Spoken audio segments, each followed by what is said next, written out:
আসসালামু আলাইকুম, welcome back to my channel. আজকে আমি আপনাদের সাথে বরিশালের স্পেশাল হাতে মাখা ইলিশ ভুনা রেসিপি শেয়ার করতে যাচ্ছি। আশা করছি আপনাদের রেসিপিটা ভালো লাগবে। এখানে আমি 1 কাপ পেঁয়াজ কুচি নিয়েছি আর পেঁয়াজটাকে একটু মোটা করে কেটে নিয়েছি।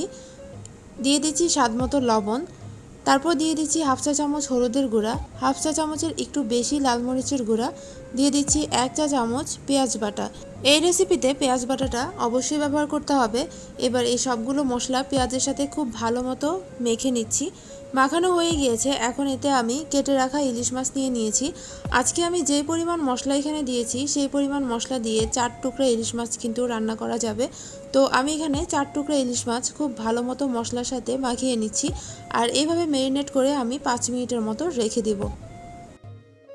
অপরদিকে চুলায় একটা প্যান বসিয়ে দিয়েছি আর এখন 1.5 টেবিল চামচ সয়াবিন তেল এবং 1.5 টেবিল চামচ সরিষার তেল দিয়ে দিচ্ছি।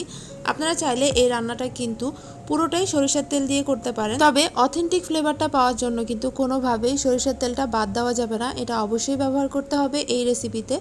এবার আমি মাছগুলোকে দুই পাশ 1 মিনিট করে 2 মিনিটের মতো ফ্রাই করে নিচ্ছি। খুব বেশি কিন্তু ফ্রাই করা যাবে না, ইলিশ মাছ খুব বেশি ফ্রাই করে রান্না করলে কিন্তু ইলিশ মাছের যে অথেন্টিক ফ্লেভারটা সেটা আর থাকে না। মাছগুলো ফ্রাই হয়ে গিয়েছে, এগুলোকে এক পাশে রেখে দিচ্ছি আর আমি আগে থেকে যে পেঁয়াজটাকে মেখে রেখেছিলাম এখন সেই পেঁয়াজটা পুরোটা দিয়ে দিচ্ছি অন্য পাশে। এখন পেঁয়াজটাকে আমি এভাবে নেড়ে চেড়ে একটু ফ্রাই করে নিচ্ছি। পেঁয়াজটা যখন হালকা একটু ফ্রাই হয়ে গিয়েছে তখন এতে আমি স্বাদমতো কাঁচামরিচ দিয়ে দিচ্ছি। আপনারা চাইলে আপনাদের টেস্ট অনুযায়ী কাঁচামরিচের পরিমাণ আরও বাড়িয়ে বা কমিয়ে নিতে পারেন। এবার পেঁয়াজটাকে পুরা প্যানের মধ্যে ছড়িয়ে দিচ্ছি। এভাবে আমি ঢেকে দিব আর ঢেকে দিয়ে 5 মিনিটের মতো রান্না করে নিব। 5 মিনিটের মধ্যে মশলাগুলো খুব ভালো মতো কষানো হয়ে যাবে এবং মাছের ভিতরে পেঁয়াজের যে মশলাটা আছে সেটাও ঢুকে যাবে।